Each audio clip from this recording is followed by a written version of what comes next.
let's talk a little bit about this Yamaha Tenere 700, otherwise known as the T7. So starting off overall, $10,000 for a bike with this much capability is a great price. I really think they hit it out of the park.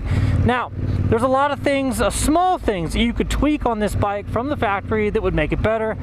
But when it comes to other components such as the brakes work well, the engine pulls well, the seat's comfortable, the foot pegs are in a great position. I mean, overall, the bike is a very well put together machine. I mean, it's got the reliability of the MT-07 motor, so, I mean, as far as that goes, this bike should be absolutely rock solid.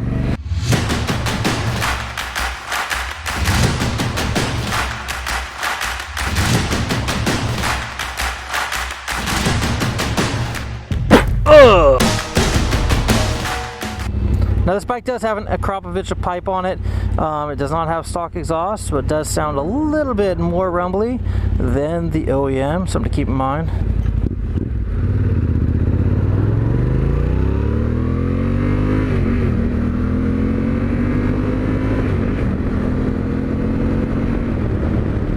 That tachometer is pretty interesting. So the tachometer's coming to the side, and I'm starting to think that I'm getting close to red line, but the red line actually extends out and across over the top. Pretty interesting. I've got to say, right now, that first little pickup, everything seems really linear. It's not like it's sluggish at the beginning and then picks up. It's not like it picks up really fast and then dies off. What I'm feeling is a very linear power band. It's pretty cool. I was telling you about that tachometer before. Let me come down into a lower gear and I'll show you. It's kind of interesting how it comes up, progresses up and over. Okay, off the line, guys.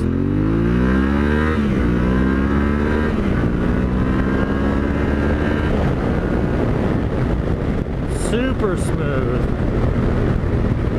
There's a little bit of vibration in the seat, but overall, let's go ahead and take this.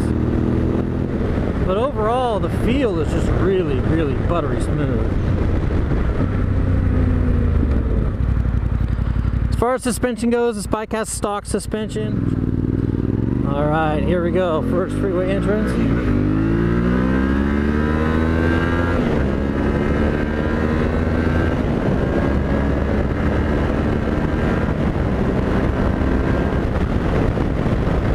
So we're getting a little head shake there in the front, and it's very indicative of a lot of the 90-10 tires that we have out there. The rain groove cement that we have here in California is absolutely horrible.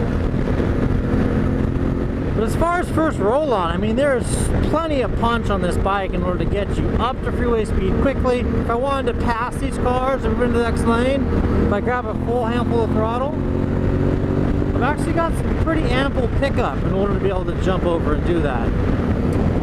So this bike does have ABS, it does not have traction control, it doesn't have any of the other crazy electronics that most of the adventure bikes out there in the marketplace have at the moment. And that, I'm going to say, is a benefit of this machine right here. The fact that it really is dependent on rider input in order to get you where you're going. Cruising 75 miles an hour, this thing feels super stable here on the freeway. Now, windscreen. So the windscreen, I am getting a little bit of buffeting on the very top of my helmet. And let me go ahead and feel this out real quick. So the wind's coming up and over. I have clean air all the way up until right here. So that's going to be just above the bridge of my nose, so right above my eyebrows is where that wind is coming up and over, and that dirty air is actually hitting the top of my helmet here. So I'm getting some noise inside the helmet because of that. So either a little winglet up there on the top, there's lots of companies that make those, that would probably allow that air to just kind of swoop up and over the helmet a little bit more. That would make the cockpit of this motorcycle just a little bit quieter. Oh, we're getting off here.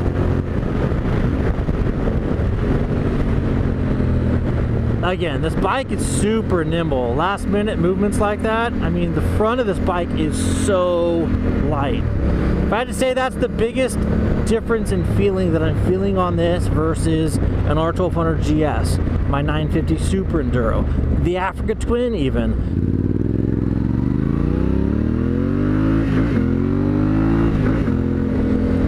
Now the way that Yamaha's put this bike together, the way that front tire feels so light, it just feels like it just floats around up there. It is phenomenal as far as how easy this bike is to turn in. I mean, literally without even thinking about it, the bike just falls right over.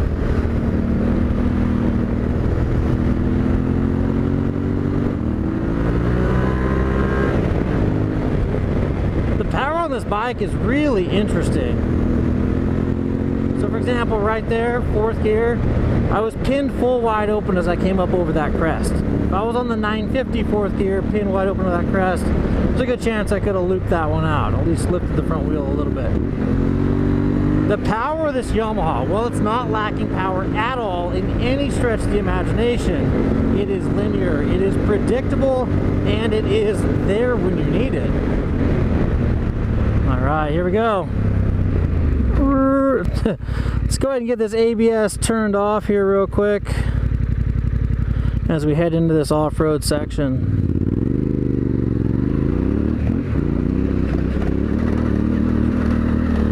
Now this road can be interesting. It can either be kind of smashed down like what we're seeing today, where the cars have come through here enough in order to smush those large rocks down into the ground and make for a nice easy rolling surface. And then other times, even after a hard rain or something like that, we're basically seeing really large river rock just kind of sitting all over the top. Makes it relatively difficult to ride on.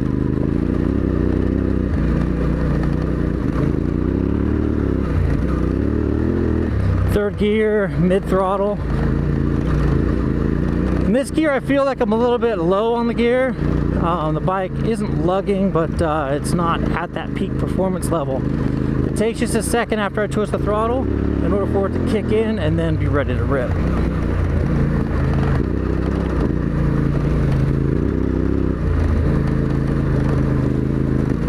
So it looks like that short little section off-road there, we're putting the motor a little bit more under strain. We jumped up to about 220, 230 degrees on the temperature gauge there. I'll have to go back and look at the footage to see exactly what that did jump to. Now the fan's kicked on, it's cooling itself down, everything's dialed. This bike feels amazing out here in the dirt. We can launch off little ledges like that. It's pretty much soaking everything up. For stock suspension, I mean, it's not amazing, but it's not bad at all.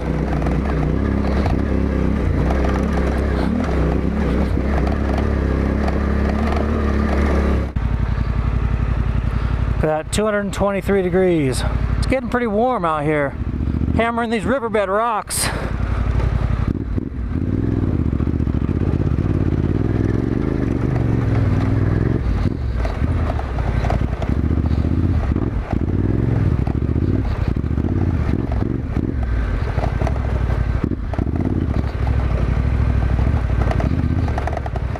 Alright, so now we're getting into some varied terrain. We got some off-camber stuff. It looks like we're going to get into some gravel. Turn the tire cameras back on again. Now we're going to get this T7 up here into the mountains.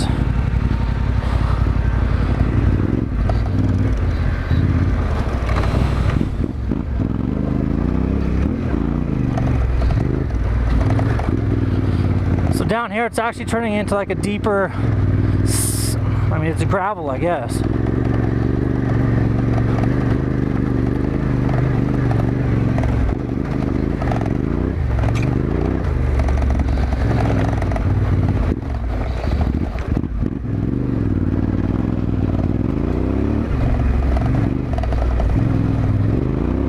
So I've ridden both my 950 Super Enduro and my 1190 Adventure R. Well, let me take that back. And even my BMW R1200 GS Adventure up here. And I gotta tell you, out of all four bikes, including the Super T, this bike is the easiest of all four to ride in this particular terrain. The 1190 was throwing down so much power that we were just on and off the throttle all the time. Right here, I'm keeping a pretty steady throttle. And what gear are we in? Second and third gear, depending. Like the slow stuff I'm in second, and then the faster stuff I was in third. Just keep a moderate throttle on, and dude, this bike is just chugging through all of this stuff.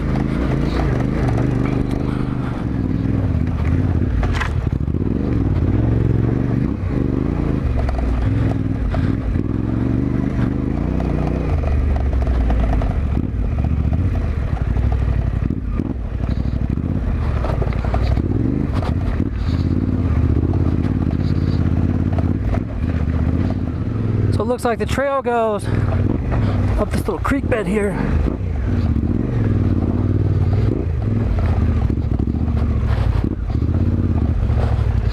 Ugh.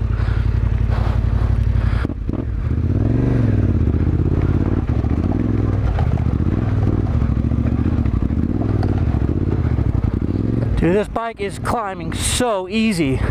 Except the power and torque is right there. The power is not overbearing, and the torque is amazingly right there where you want it. So awesome. Some deep gravel or sand right here.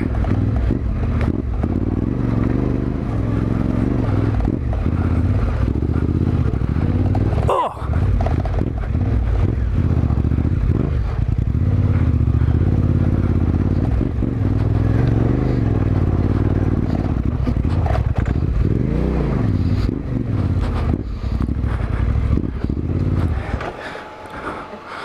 Stalled it for the first time, guys, but man, whew, amazing terrain. Not for the faint of heart. Tell you what, this on an R1200 GS Adventure would be a little bit technical. I mean, I'm a bit winded, and this bike is so easy to ride. It's amazing.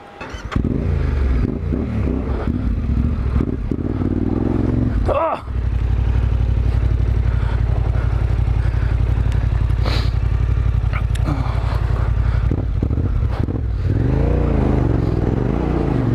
There we go.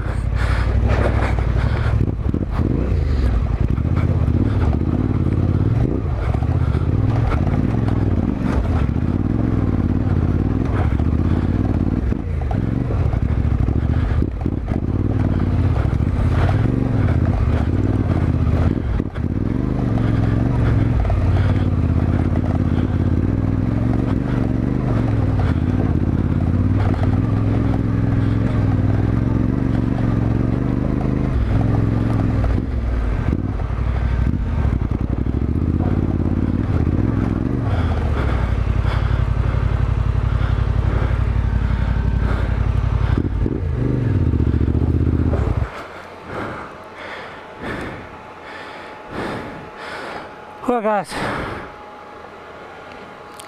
I'm gonna walk around the corner and take a look, but it looks as if we have come to the end of this trail. The goal was to be able to pass through this canyon up onto the top of the mountain to be able to drop down to Highway 138. As you can see, we've got ourselves in kind of a box canyon here that is not allowing us to go forward any further.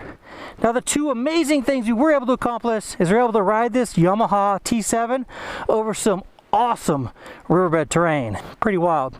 In addition to testing the bike, we're also testing tires. These Dunlop 908 Rally Raid tires are definitely the ticket if you've got a more off-road oriented adventure bike. Now it's time to get back down this creek bed so we can continue the day's test. Oh, that's cool. That's a neat feature that I didn't know existed. Right here, you actually toggle the screen. Instead of coming up and pushing these buttons, you can toggle it by just hitting this little switch over here. So this right here is going to be our backcountry highway byway road. It's gonna be lots of twisties. It's a slow speed road, but we can pick up the pace a little bit. We can lean the bike over. Now, I picked this road, or this is a road that I choose to do this on because it is always changing. You've got tar snakes, you've got potholes, you've got missing road, you've got water flowing over the top of the road. It's just rock slides. Every time I come down this road, there's something different. It changes. Even if I do a test early in the morning, then come back in the afternoon, the road's different. It always changes, and that's why I like to get out here and use this road for this portion of the test. We can really get the bike leaned over. The terrain's nice. There's not much traffic. There's a whole lot of reasons.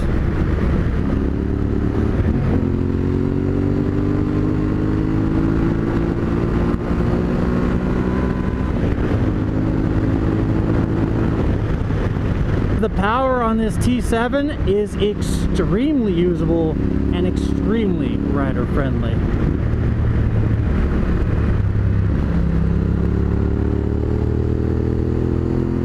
This road is so gorgeous. Love it. Ooh, skunk! Somebody made a skunk mad.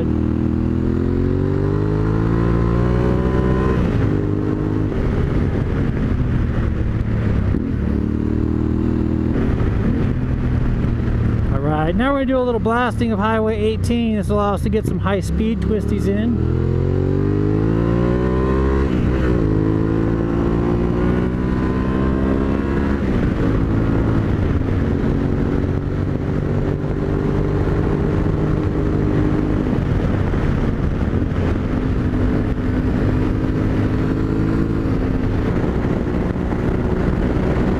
On this particular road, I'm 5th gear right now. I am full pinned open, but man, it feels good. Like just the way the bike's set up, the geometry, the tires, everything on this thing. Just Yamaha did a really good job. They took 5 years to get this thing out into the marketplace after they said they were going to have it to us. But I gotta say, if it was not like this before, if it had weak points, I'm glad they kept it to themselves and didn't release it till now, because man, this thing feels amazing. Oh, what a great vantage point here.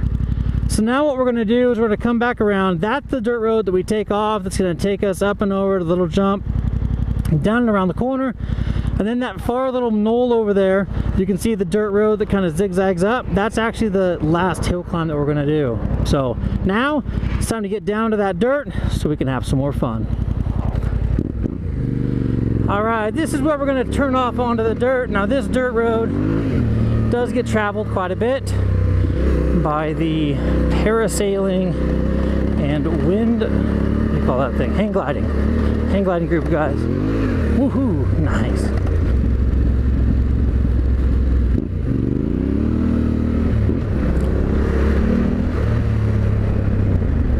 Now this section of the road actually typically gets a little bit rough front bumper. There's quite a bit more rocks in it. But I mean, it hasn't rained in a long time, and these rocks have kind of been filled in with some loose topsoil dirt.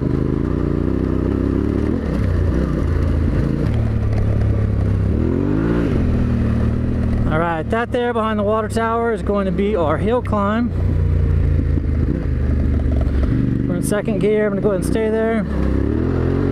Seems to be the perfect cruising gear on backcountry dirt roads for this little bike. Alright, we're not going to go super fast, just going to hit it. It's like lots of cars have gotten stuck here lately.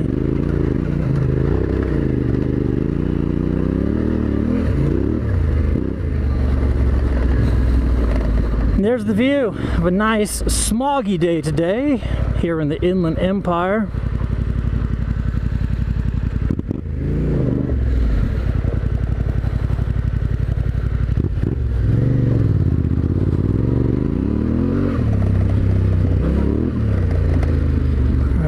Go ahead, head down.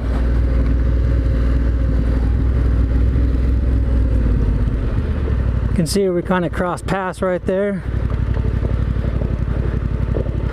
Here where these 4-wheel vehicles have dug out the dirt, it's pretty soft, powder even.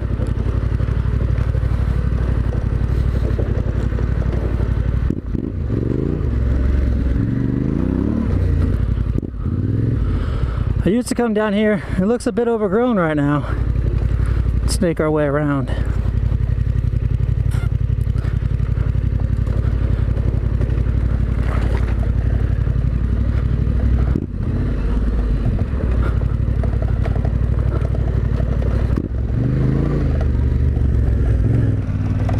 Alright, I got a couple guys in tow here. I got to keep the dust down so I can't go too fast. So let's talk a little bit about this Yamaha Tenere 700, otherwise known as the T7. So starting off overall, $10,000 for a bike with this much capability is a great price. I really think they hit it out of the park. Now, there's a lot of things, small things that you could tweak on this bike from the factory that would make it better. I think the mirrors aren't so nice. The wind guards, I'm going to call them, that they have as hand guards are flimsy plastic and have to be removed immediately. The stock bar I felt was okay. It was a bit high, It's in the correct spot for guys who put rocks riders on their bike. If that's how you like to ride your bike, so when you're standing up, you can have full locked arms, then the stock bar will probably be great for you. The bike that I'm riding right now, Travis Brock's bike, every single Sunday, he put the Pro Taper low bend bars on it. They're really comfortable. They give me a great off-road stance, and they're comfortable on road. It's an upgrade that I would recommend. I really do like it. As for grips go, swapping out to a softer aftermarket grip can really be beneficial. The stock grip is okay, but it is just a bit hard. And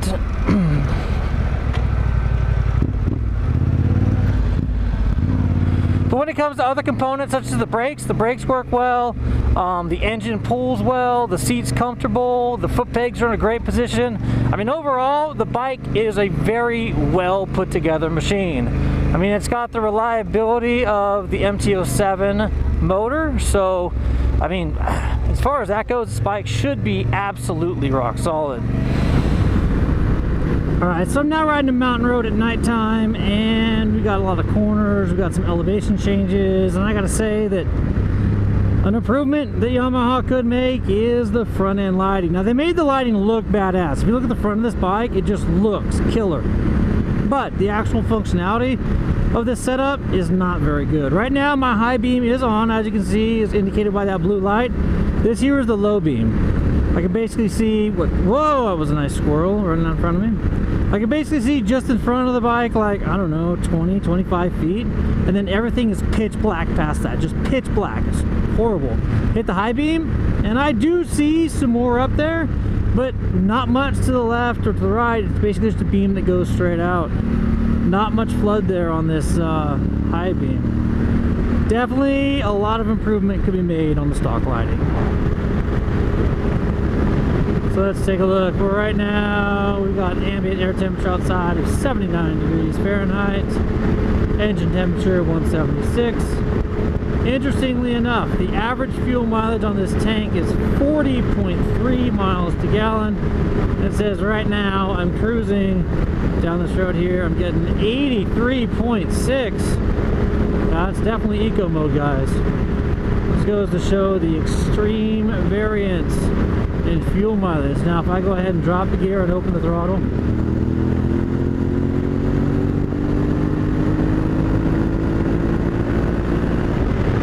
drop down to 16.5 miles to gallon. So it just really fluctuates a lot between whether your throttle's twisted, whether you're not, whether you're cruising. But hey, to an average fuel consumption of 40 something miles a gallon, that's pretty freaking cool. What was it? 40.3 average. Oh, that's awesome. That was a super fun ride, and I hope you guys enjoyed this video. If you did, please hit that like button, hit the subscribe button, and the notification bell so you can be part of the notification squad and be notified when new videos of this T7 are released. Anyhow, thanks for watching. Until next time, take care and ride safe.